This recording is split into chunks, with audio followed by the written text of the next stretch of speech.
Hey everyone, and welcome back to Shades of Sasha. If you're new here, take a seat, put your crown on, and welcome to the gang. And if you're already part of the gang, what's good, baby? So if you've seen the first video and I shared with you kind of like the tips and tools that I think you would need if you're just starting out makeup, we're gonna jump into a second variation of if you have just only went out and you decide, I like makeup, I want to continue doing this.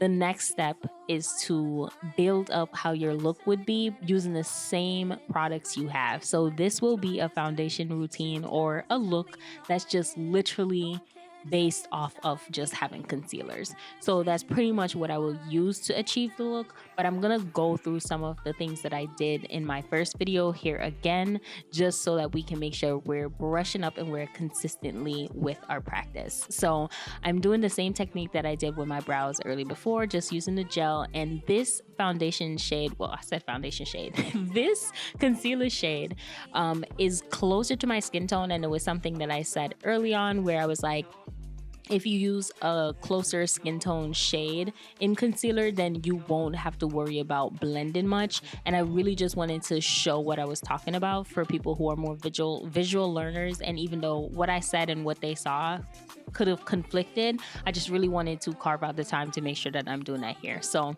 as you can see, this is my, well, closest to my skin tone. As I blend it out, everything is going to just make even more sense. But for my brow routine for this one specifically, I just went and added my concealer before I added any of the brow products into my actual brow, because if there's anything I need to fix, I want to tweak it here. So the only thing that you saw that I did was I went in and I just added the primer to my face, the Danessa Myricks one, just because it really gives a little illusion, in my opinion, of just like a glow.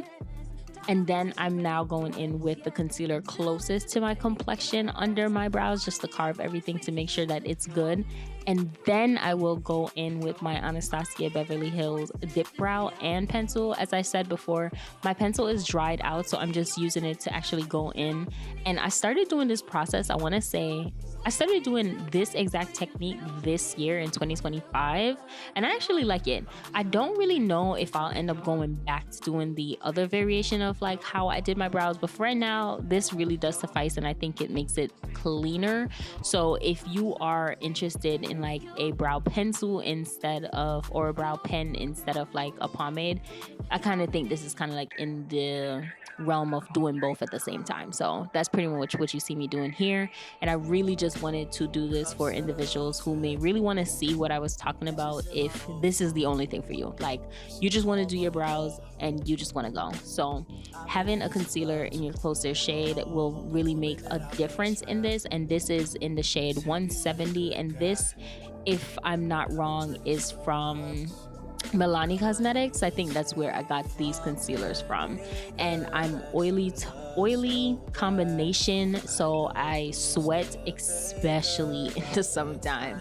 So if you have that same type of combination, or you're trying to look at my skin and define or just kind of get an idea for you, I just really want to share the tones and ranges so you understand. So this is pretty much what it would look like if I decided, oh, I just want to go outside, but I just want to do my brows. That's it. It's just my brows, and I blended my concealer, and this is what you're getting to just kind of go out. This is basically what it looks like in the end.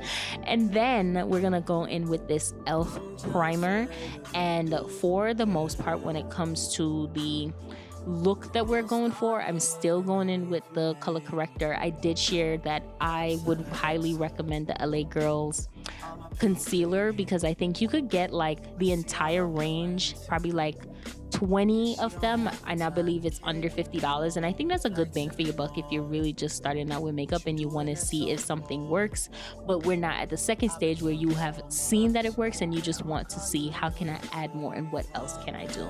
And so I'm color correcting. I pretty much do under my eyes, I do anywhere I see a little bit of blemish, and then I go in with my Sacha Buttercup to just kind of dry out my face. I'm going to do a different video. I think it's going to be my 4th video in this series when we really start tapping into other products and tools that I'm using, but I really just want to keep this as beginner friendly as possible because we're just kind of learning and growing together, and that's what I want to do.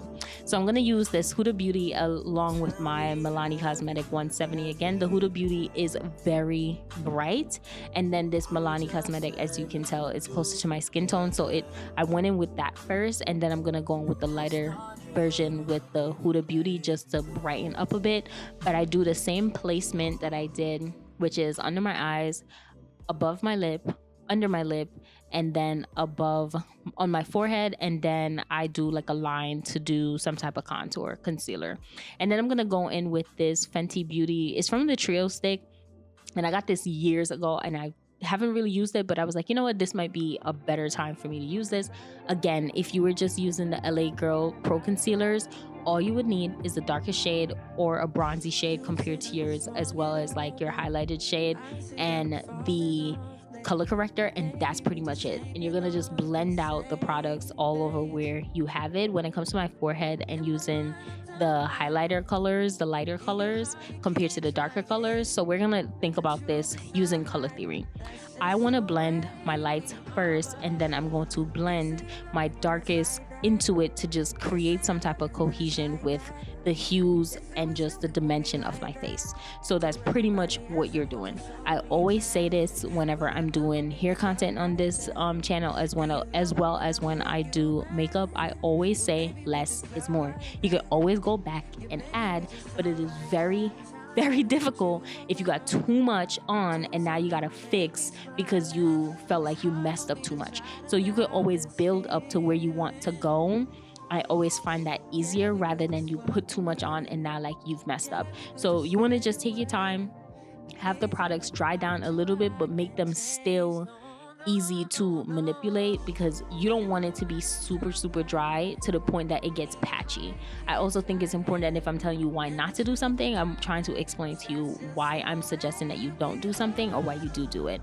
So I use a smaller brush, the same type of brush that I would use if I was doing a eyeshadow, to just buff out and blend my contour on my nose. And pretty much I always blend my contour on my nose into the beginning of my brows, because I just want it to look as cohesive as possible.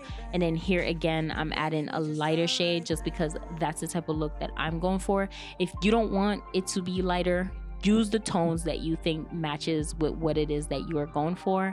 And then I'm just gonna go ahead with another brush and just brush out all of the deeper tones from the concealer that I use, which is trying to basically build a contour. So what I'm trying to have us do here is, by using concealers, you are then creating the same look you would get if you went in with doing a foundation and then doing the concealer and then doing the powder and then doing the setting spray and then doing the baking. And instead of doing all that, I just want you to work up to it to see, do you like how it looks?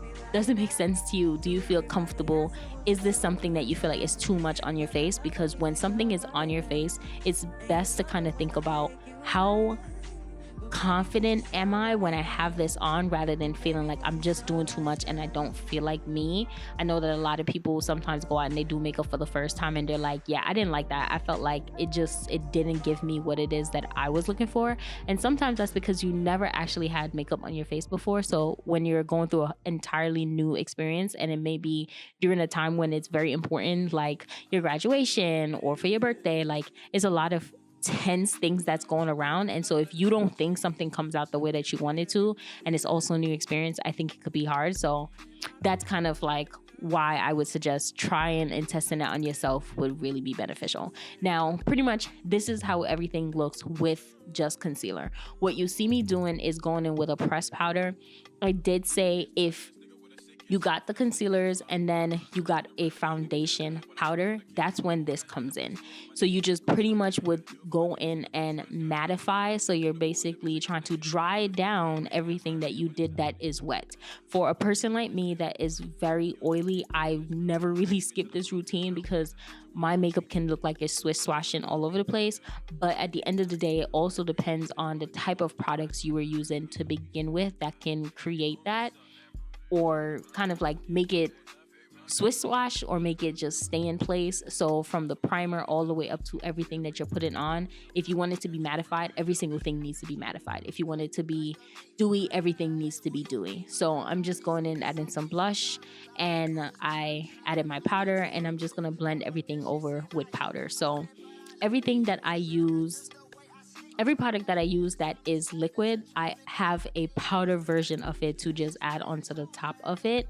And with this Huda Beauty baking powder, I just want to say any of Huda Beauty products, if you're a person that has very sensitive if you have sensitivity to smells, this may not be a product that you are going to like. I think it smells really good, but it is very strong and intense, and I really always try to make sure that I'm clear of that with other people, because while it is very good, I think that the scent can sometimes be so strong it's overpowering, and it just has a lot of perfumey consistency to it. I don't know if I'm really explaining it the best way possible, but walk into like a Sephora or a Ulta, and if you see a line, and just like spray the setting spray, and you're gonna see exactly what I'm talking about.